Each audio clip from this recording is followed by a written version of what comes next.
color is called You're Such a Budapest, and this is a periwinkly purple toned cream color. It actually has a really slight shimmer running through it, but it does not show up, so I call it a cream. This one was from the Euro Central collection. Again, I think it goes on a little bit thin and a little bit patchy, but it does build up pretty well. You do get a decent color base, so you can see like what the color would look like on your nails, but it definitely is not opaque in one coat. I'm gonna go in now with the second coat of You're Such a Budapest, and as you can see, it gives a lot of opacity to the nail polish to the point where it is opaque. The color does brighten up a little bit. I think it gets a little bit more blue toned as well. It looked fairly purple toned on the nail in that first coat. So yeah, that is 2 coats of You're Such a Budapest. So this polish I'm going to keep just to compare to some of the other lilac-y, periwinkle, lavender sort of colors that I have in my collection. I do really love the color of this. However, I have a lot of light pastel purples, and so I just want to see which ones I actually wear more before I decide to keep or destash this one. So this color is called The One to Watch. I believe this was from the Swiss collection, which was again a fall collection from like 2010. This is a purple base with a really bright bluish purple flash running through it. It looks really thin in the first coat, and actually if you are somebody that likes to wear really sheer colors and you know you just either can't or don't want to wear brights or dark colors, a color like this where you just do that one coat could actually be really fun for you depending on, you know, the situation in which you can paint your nails. I know some people just can't do purples and bright colors at work because it's not appropriate, but if you get something like this and just do one sheer coat, you can get that flash of color without being too over the top. But anyway, on the first coat it goes on actually really smooth. It's really sheer, so I am going to have to do multiple coats. I'm going to go in now with the second coat of the Color to Watch, and this gives a little bit more opacity. The shine and the flash come out a little bit more. You can see that the purple base got a little bit stronger, but it's not fully opaque yet, so I am going to have to do a third coat. It is really pretty though. I haven't worn this polish in a really long time. I'm going to go now with the third coat of the Color to Watch, and this gets the polish pretty much as fully opaque as it's gonna get. It's really pretty. It definitely looks very purpley and blue toned in the camera. In person, there is a little bit more of a like, I don't know, a sheer like more purple, like a warm purple tone on the nail, but at this angle you can definitely see the shimmer the best running through the polish. So that is 3 coats of the Color to Watch. At this angle you can see it is a little bit more sheer, but I am going to have to destash this polish. I haven't worn it in years. I kind of forgot about this nail polish. It is very pretty, and for the right person I think it would fit really beautifully into their collection, but it's just not something that I reach for very often. So that is the Color to Watch. This polish is called Do You Lilac It? This is one of the first OPIs that I ever purchased. I remember seeing it on Blair, Juicy Star 07's channel, and she had an OPI collection video and she was wearing it in a video, and it was a color that I saw that I thought I have never owned a purple nail polish like that before, and I had to have it. For me, it is a classic OPI nail polish. You can see with the formula, it has a classic OPI formula. It's fairly easy to apply. It's actually fairly opaque as well for a pastel color, like a light purple. The color is not super warm, not super cool. It is a go-to light purple for me, and I am totally a fan of it. So that's the first coat of Do You Lilac It? I'm going to go in now with the second coat of Do You Lilac It? And this gets the polish fully opaque, and it also saturates and brightens the color a little bit. It is one of my favorite purples again. I use this all the time in the spring and summer because it's such a like perfect purple cream. So that is 2 coats of Do You Lilac It? So I am going to keep this nail polish again. I love this color. It's one of my go-to light purples. I wear this under like Lindarella polishes. I wear this under hollow top coats. I wear it alone. It's a beautiful color. So this is going to stay in my stash. So this color is called Funky Dunkey. This is from the Shrek collection. This is the darker of two purples that were in this collection. The lighter purple was actually one that I destashed a while ago because it was really pretty much identical to Essie's Lilacism, but this one I kept just because I didn't really have anything similar to it at the time. This is a pretty much like a primary purple, or like a Crayola purple type of color. I'm gonna get that piece of lint off my finger. And it actually applies really, really easy. Some of the colors that were in that collection, like Who the Shrek Are You, were a little bit goopy and difficult to work with, but this one is actually really quite easy to work with. You can see at one coat it actually covers pretty well and gives a really nice color base. So I'm going to go in now with the second coat of Funky Dunkey, and this actually makes the color fully opaque in two coats. It gives a little bit more of a blue tone as well.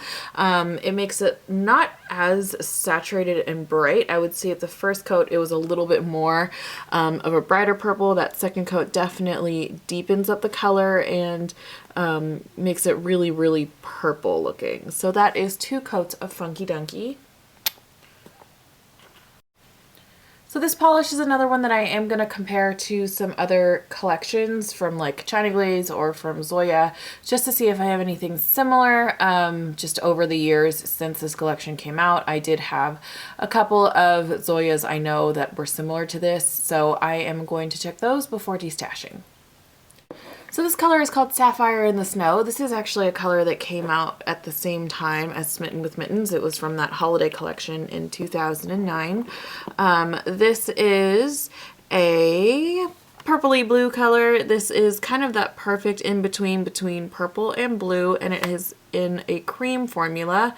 It is pretty gorgeous, I have to say. It's got a really beautiful formula, really easy to work with, and as you can see, the color is just like so rich. So that is the first coat of Sapphire in the Snow. I'm going to go in now with the second coat of Sapphire in the Snow, and you can see that this doesn't deepen or anything the color. It definitely just makes it fully opaque. This is a really beautiful dark purple color and is just like, it's one of those colors that it looks like a lot of dark purples out there, but it's just slightly different in shade. So that is two coats of Sapphire in the Snow.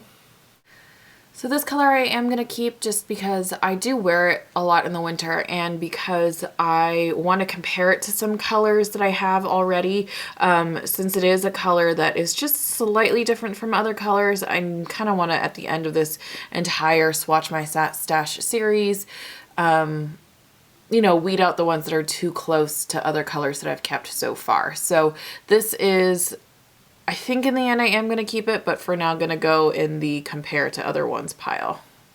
This polish is called Grape Set Match. This was from the Serena Williams collection, which I've talked about a couple of times already in this series. This is very much like a grape candy purple glass fleck shimmer. This was actually one of my favorite Serena Williams colors that came out. I feel like, again, it was really underrated and not very many people talked about it, like the green color Simply Smashing. And this is, again, just like Simply Smashing, a really beautiful color. I don't have very many colors like this, actually. I'm going to go in now with the second coat of Grape Set Match, and this adds to the color base and adds a lot more shimmer. As you can see, it does get a little bit deeper, but you get a lot of depth because of the shimmer. It also gets fully opaque. I feel like the shimmer gets a little bit more blue toned when you add it to a second coat.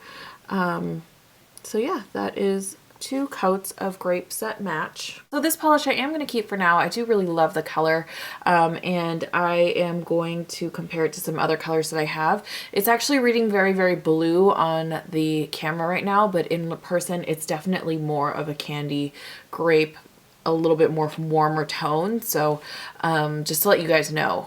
This color is Tomorrow Never Dies. This was from the Skyfall collection. This is pretty much one of my favorite colors from that collection, along with Goldeneye. It is one of my favorite purples from OPI, and it is glorious. I'm going to tell you right now that I am going to keep it. This is a purple with a beautiful, strong blurple flash running through it, and it is amazing. So that is the first coat of Tomorrow Never Dies. I'm going to go in now with the second coat, and you can see that it gets fully opaque. That flash comes out much stronger, and it is just, it's a really gorgeous purple. I was so glad that the Skyfall collection was not just like darks and fall colors, but they had a really beautiful variety of colors. It was probably one of the fall collections that I have loved most from OPI because of the variety that was in it. So yeah, that is 2 coats. Again, I am going to keep this color. It's one of my favorites. So yeah, that is Tomorrow Never Dies by OPI. This is called OPI Ink. This is the original version compared to the suede that I showed you in the last video. This is another color that I first purchased when I was starting to collect OPI.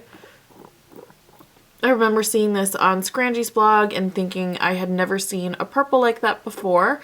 This is a blackened base with a bright purple glass flex shimmer running through it, and this was, I think this was the very first glass flex shimmer that I ever owned. So yeah, you can see in one coat it does deliver a pretty good dark base for the polish to build upon. There is a very good amount of shimmer running through it already, so when it builds up it just gets brighter. So that is the first coat of OPI ink. I'm going to go in now with the second coat of OPI ink. And this will get the color fully opaque, and you can see that the shimmer comes out much more bright and much more twinkly in that second coat. The base fully darkens and it looks very just pretty on the nail. That is 2 coats of OPI ink. So this color I am going to keep. It has kind of a nostalgic pull for me to keep it, but it's also just a beautiful color and I love the way it looks. So this is going to stay in my stash. So this color is called Cosmo with a Twist. This was from that Starlight collection. It is going to look very, very similar to OPI ink, just to let you know. To the point where I feel like it was one of those polishes that was just like renamed and rebottled. So yeah, you can see in the first coat, a really nice dark base. It's like a blackened plum base with a purple glass flex shimmer running through it. I'm going to go now with the second coat of Cosmo with a Twist, and this gets fully opaque in 2 coats, and you can see that the glass flex shimmer also comes out very, very beautifully in that second coat. It doesn't drag or anything on itself, and it applies really smoothly, so it's got a really nice formula. So that is 2 coats of Cosmo with a Twist. So since this is so close to OPI ink, I am going to destash this color. It's just there's no point in me keeping both, so yeah. So this last color that I'm going to show you today is the famous Linkin Park After Dark by OPI. This was another like instant purchase for me when I started collecting. It was the first really deep color I think I purchased as well. It is a very, very vampy blackened plum color, and it looks pretty much black on the nail, but out in like sunlight and stuff, you can tell that it is a very, very dark purple. This is my go-to dark sexy nail. I love it, and it's like a go-to for everyone. It's again, it was the first dark nail polish that I ever purchased. So that is the first coat of Linkin Park After Dark. I'm going to go in now with the second coat of Linkin Park After Dark. This does get the polish fully opaque, and it deepens the color, and it just gets it to that really beautiful vampy point, which I love. Again, this is it looks really black on the nail, but it's definitely a purple, and it is my favorite alternative to black in terms of, you know, polishes that I could choose, and I love it. So that is 2 coats of Linkin Park After Dark. So this polish I am going to keep. Again, it's like my favorite dark purple, and I wear it all the time. So yeah, that is Linkin Park After Dark.